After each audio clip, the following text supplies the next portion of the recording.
Alauna na ng umaga. Inabot na ng alauna yung pag-out ko. Anong oras ako darating sa bahay nito? Mga pasadong 2:00. Tapos bukas pasok na naman. Mamaya. Duty na naman mamaya 10:30. Shout out kay Tia Elsa. Yung kapatid ni tatay, nag-aalala sa akin. Oo. Salamat kay Tia Elsa, yung kapatid ni tatay. Okay lang ako. Tia Elsa. Kaya naman. Wala ito yung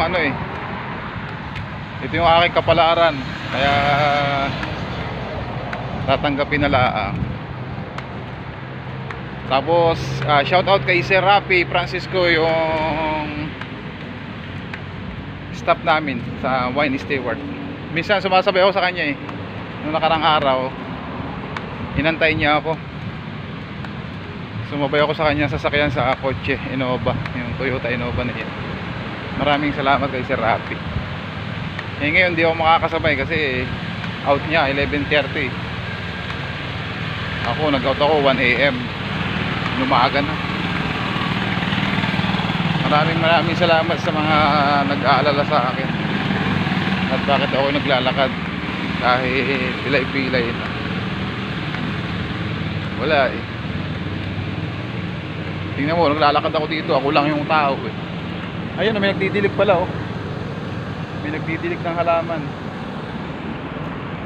dito parang umaambon pa ata. Doon may pulis may pulis, may checkpoint. Ay hindi, kala ko pulis, bike pala.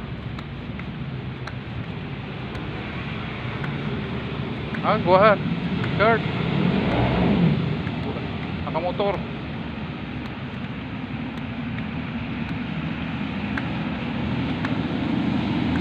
Ano lang siya, naka-finger.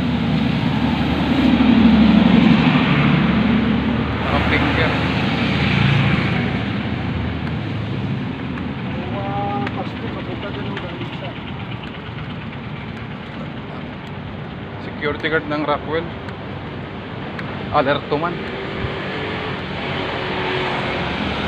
Nagbabantay 24 oras.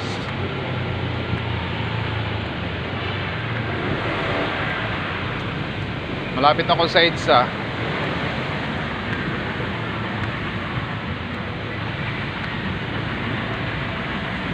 Mga mga 5 kilometers nga pala ito nilalakad ko.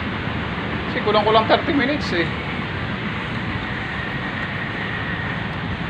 Kulang 30 minutes din yung paglalakad ko. Yung lakad ko halong may halong takbo pa.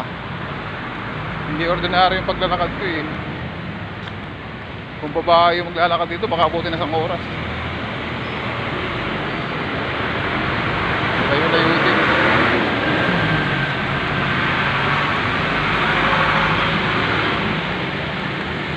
Mayroong event kanina mayroong kaming show doon sa theater.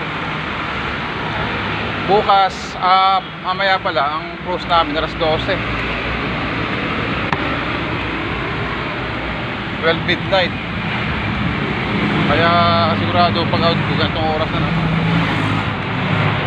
Sige guys, maraming salamat lalo na yung nag-aalala sa akin. Maraming salamat. Ingat po kayong lahat. God bless.